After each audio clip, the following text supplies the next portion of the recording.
So I've been using the iPhone Air for about 2.5, maybe 3 weeks at this point, and honestly I can say it's probably one of my favorite Apple devices of all time. Now that said, I can't help but wonder if I'm missing quite a lot by not using the iPhone 17 Pro, which I have right here, mainly because you actually get quite a lot more for just $100 difference from the iPhone Air. I also sort of feel like it's never been more apparent that the iPhone Pro name of the device itself is actually becoming more and more true to actually match the features of the Pro iPhone lineup. And what I mean by that is now more than ever, the actual Pro lineup seems to be getting a lot of features that are actually seemingly professional, and the other iPhones just don't seem to get those features. Now again, that isn't to say the iPhone Air isn't already an incredible device, because again, that is probably one of my favorite devices within the last decade or so, but I still can't help feel that there's a lot missing with this device. Now, despite me making content online as well, there's a lot of noise on the internet about everything that's missing from the iPhone Air that the iPhone Pro has, so I figured I'd actually give this a go to see what I've been missing out on. With that, I didn't want to regret not having tried the iPhone 17 Pro, so I just want to see what this whole thing is about. And I do want to give a huge thanks to MOFTs for sponsoring a portion of today's video, but more on them in a bit. Now, to talk about the differences between these two devices,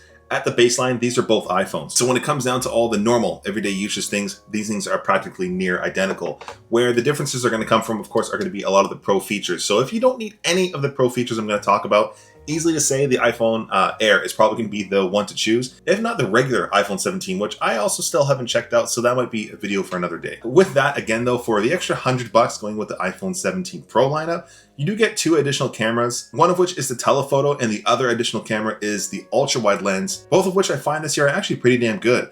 Now, I'll go more in depth when I talk about my experience with the camera setup on the 17 Pro, but needless to say, this is probably where the iPhone 17 Pro truly earns that Pro in its name. Now, another difference between these two devices, naturally, of course, there's going to be the whole physical attributes, this being a hell of a lot thinner, but with that comes a lot less battery life with the iPhone 17 Air. Now, quickly, my time with the 17 Air, the battery was fine for myself. Granted, I'm not that much of a heavy user, but I'm going to dive a little bit more into that. So if you do need a huge battery, the 17 Pro will be the better one to go for. And likewise as well, the 17 Pro is actually going to be a little bit smaller than the Air if you do want to go with the 6.3-inch option, which is a reason for some people might pick this over the Air, since the iPhone Air is sort of leading into the iPhone Plus territory of screen size, which some people simply don't want. Now, frankly, I am the type of person that likes a smaller screen, so this is where I'm sort of torn between these two devices because this is thin and light. This is super lightweight compared to the 17 Pro, but this does also have the smaller screen. I can say with that smaller screen as well, and for all you do get with the iPhone 17 Pro lineup, it can still feel fat and thick compared to the iPhone Air. So does that thickness or lightweightness matter to a lot of people? Honestly, no, but as somebody who has used the iPhone 13 mini since it came out, purely because of the weight and size, it really is a huge factor for myself personally that this is thick and heavier, so it does have me torn whether to go with this or the iPhone Air as my main iPhone. Either way, whenever I'm out and about, whether I'm using on my Air or my Pro, I'm going to rock a case, and I have been using the Snap case from channel sponsor MOFTs. The reason I dig this one is because it is made from their MOFTs vegan leather, and this case actually is incredibly soft to touch, and it sort of helps cradle my device and keep it a little bit more protected. For myself, I've been using a mix of the Misty Cove and the clay colorway, since it does look pretty awesome on my navy blue iPhone 17 Pro, and I'm stoked that this does have a functioning camera control button, which works perfectly with all the haptics on the 17 Pro.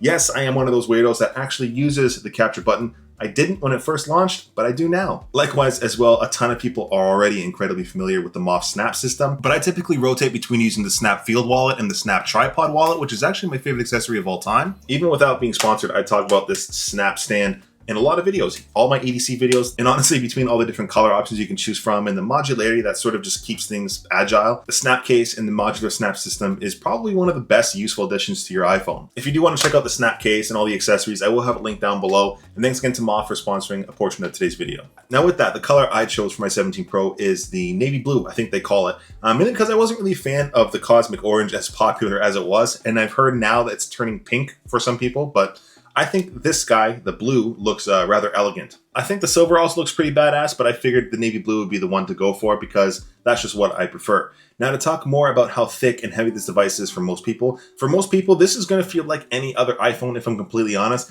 But again, just to dive a little bit deeper, I'm not the type of guy who upgrades his phone every single year. So for myself, coming from the iPhone 13 mini to the iPhone Air as my first choice, weight and size is actually I don't know, it's one of those irrational things that I place a huge amount of value in. So I can get all the bells and whistles in the world, but I place a lot of value in the thin and lightweightness of a device. In my world, I have a bit of a weird infatuation when it comes down to thin and light tech that punches above its weight class. I love my MacBook Air, I love my iPad mini. Again, my 13 mini I've been using for 4 or 5 years, I love thin and light tech. And again, not a lot of people really care about that, especially if you're used to the sort of Pro or regular iPhone lineup. With that, I can say from a size standpoint, the 6.3 inch screen is quite a bit nicer than the 6.5 inch on the iPhone Air, mainly because of the reachability of this device, since again, I am a bit more accustomed to those smaller screens. And if I'm honest, Apple, if you're watching this, please, my dream would be a mini iPhone Pro. I don't care if the battery's worse. All I want is another iPhone mini refresh. Naturally, of course, though, between any of the iPhones, really, they're Apple devices, so they are going to be as premium gets across their entire lineup. And I do sort of appreciate the dual tone look of this device on the back end, although I do find this device in hand is actually insanely slippery, more than I remember aluminum phones feeling. And one thing I can't help but be scared for, and this typically wouldn't bug me, but the amount of people I see online talking about the scratches and the dings on here with seemingly normal use scares the hell out of me. So I can say I'm sort of cradling this device a little bit more than normal whenever I'm not using a case. I am the type of guy that uses a case though, so that's particularly not an issue, hopefully. And ironically enough, my titanium iPhone Air actually has 2 scratches on the back, and I don't even know how that happened. And this was just used regularly, no drops, dings, or hits. So funny enough, my titanium iPhone Air is the one that got a scratch first. And while again, I don't typically get sucked up into, Scratchgate or Bendgate, whatever all that stuff is online, I can't help but be a little bit scared about this one. Again, I don't really know why they chose aluminum in the first place. I don't really have a material preference, whether it's steel or aluminum or titanium, whatever the case may be, as long as it does the job. I think it might have been for, I don't know, heat dissipation, I think, with the Pro lineup. Now with that, talking about the iPhone Air, and I want to sort of talk about the camera and where the iPhone 17 Pro truly gets its Pro name. And that's going to be the camera setup, honestly, on here. And this isn't even debatable by the smallest margin. This is absolutely a home run grand slam when you're considering the cameras on the 17 Pro. And again, I sort of keep talking about the $100 difference when you're coming from the iPhone Air. And the fact is, you get those 2 extra lenses on here and a ton of camera features for just, I say just, but it's just $100 more. And even if you're going with the Max, I think the Max is $200 more, and even that I still find worth it for just the camera system alone. And just to give praises where it's due, I talked a lot about the camera on the iPhone Air, and I still stand by what I spoke about. The camera on the Air is still absolutely incredible, which is why the lineup of cameras on the 17 Pro is that much more impressive. There are a lot of features that creators absolutely love about what's on the iPhone 17 Pro, and even the previous iterations from the 15 Pro, 16 Pro, those have been incredible, and they sort of took it to a whole new level with the 17 Pro lineup. From a video standpoint alone, Apple Log 2 is an incredible feature to have for anybody who likes to color grade or shoot any sort of professional looking cinematic content, and that's typically my personal default when it comes down to shooting on an iPhone, mainly because I don't like the over sharpening or the over processing done when you're not shooting log. So much so that when I am shooting on an iPhone that doesn't have log footage, so that would be my iPhone 13 mini or my iPhone Air,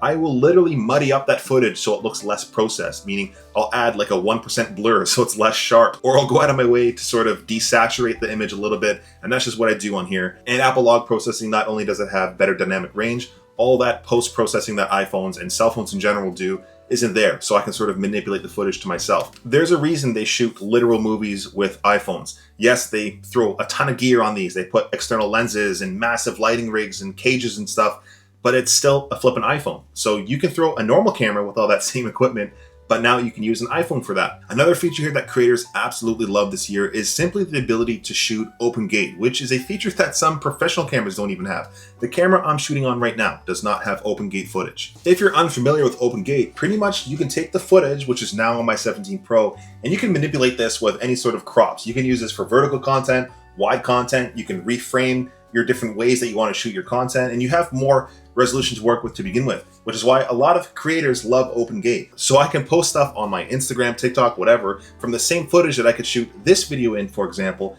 and that's why a lot of creators love open gate. And my flippin' iPhone shoots open gate, which my Sony camera doesn't for some reason. Separately from Apple Log and open gate 2, there's actually 2 features on the 17 Pro that I'm super bummed, if not irked, that the iPhone Air doesn't have. These have nearly the identical processor, yet for some reason the iPhone Air doesn't have cinematic mode, which is odd. My 13 mini from 4 or 5 years ago has cinematic mode, which is wacky. The Air doesn't. That's just a weird one to me. And the other one would be taking raw photos. That's just a thing that I feel like this should be able to do, but it can't. So I feel like that's sort of, an intentional limitation set on the Air. But with that, the iPhone 17 Pro does get those features. For myself, I did recently start playing around with Lightroom for photography and stuff, since I am trying to get a little bit better at it.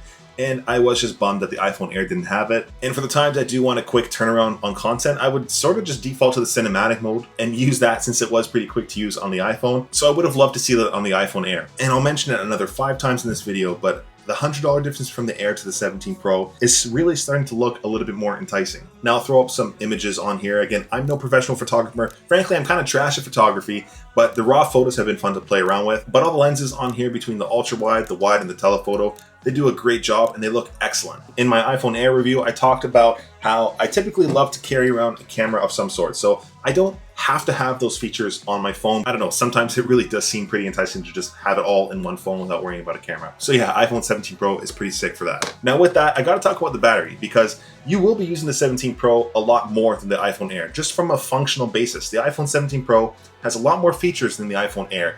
So you're gonna rig this up and you're gonna use it for a long day of shooting and stuff, where you could do that on the iPhone Air, but you're not gonna be doing it to the same extent as the 17 Pro, which is why I can see why they actually thickened up the iPhone 17 Pro this year, because you really do need more battery to get all of that sort of creative work done. For myself, I never had an issue with the iPhone 17 battery.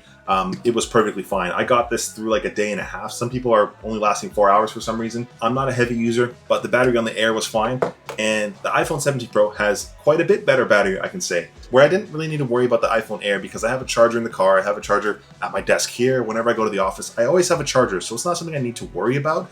But with the 17 Pro, I don't even have to think about it. Not having to worry about something to not even having to think about something, if that makes any sense. It's hard for me to really test the battery out because whatever you do is going to be different for me. We got different apps, there's different background processes, but between any of these devices, honestly, the battery's been great. Now, similarly to the battery, I never really had an issue with the single speaker on the iPhone Air. I thought it was fine. I'm the guy who listens to music in the shower, and I thought it was perfectly fine. It does get a little bit, I don't know, crunchy or distorted at the high volumes, but without any sort of contest at all, the iPhone 17 Pro has an incredible set of speakers on here. I also play music pretty much every day, all day. So sometimes I don't have my AirPods and playing music on here is fantastic. Likewise, if I'm watching any sort of content on here, the screen on here does an incredible job.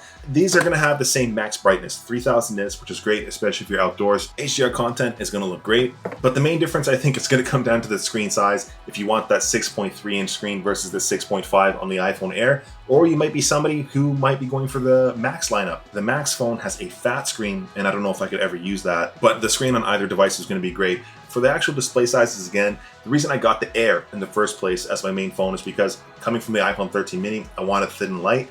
And it's weird because I find these almost the same in terms of reachability. This is a little bit thicker, which does make a difference for the reachability of, one-handedness, but this is also larger, and I find them about the same, if that makes sense. So despite this iPhone Air being a little bit larger, the iPhone 17 Pro still seems equally reachable as the iPhone Air because it's thicker. Does that make sense? Probably not. Now with all of that, before I make this video any longer than it is, in terms of performance, I really don't have to add anything between these two devices because they really do have nearly the same identical chipset. The iPhone Air has one less GPU core, I think, but I'm not really doing anything all too demanding on here. On both devices, having tested out some editing in like CapCut and Instagram edits and stuff, it flies through it. Again, I'm not much of a gamer on my phones as well, having played a little bit of Pokemon Heart Gold on Delta. Great game, by the way, totally nostalgic. It did fine. Likewise, playing my digital tech, both phones is perfectly the same. Navigating through the UI, everything's pretty much identical. So I don't know what to say in terms of the actual performance. If anything, the iPhone Air maybe got warm on the top end, which is where all the internals are for the iPhone Air.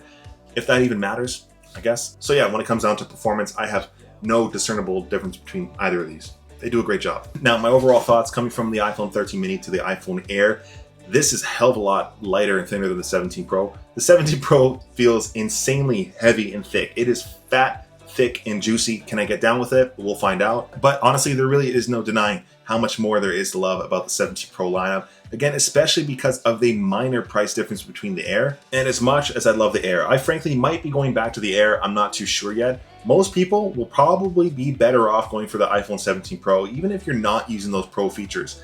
More than either of these devices though, I have to be completely honest. I think that normal, regular 17 might be the one to go for, but again, that's a video for another day. The best part is about either of these, there are no rules. Honestly, you can grab iPhone Air and try it for like a week. If you don't like it, return it for the Pro, vice versa. But really, honestly, the 17 Pro truly ticks all the flipping boxes. But yeah, for years, I think this is the first time I'm not going back to my 13 mini. I think I might be landing on one of these two devices. And I would actually truly love to hear what you guys think about these two. If you've gone with the 17 or the iPhone Air or the 17 Pro, I literally would love to know your thoughts about this. But yeah, I really appreciate your time watching this video. If you took anything from it, be sure to hit the like and subscribe button. It goes a long way. And again, thanks to MOFT for sponsoring today's video. I'll have them linked down below if you want to check them out. I appreciate you guys watching till the end. Till next time.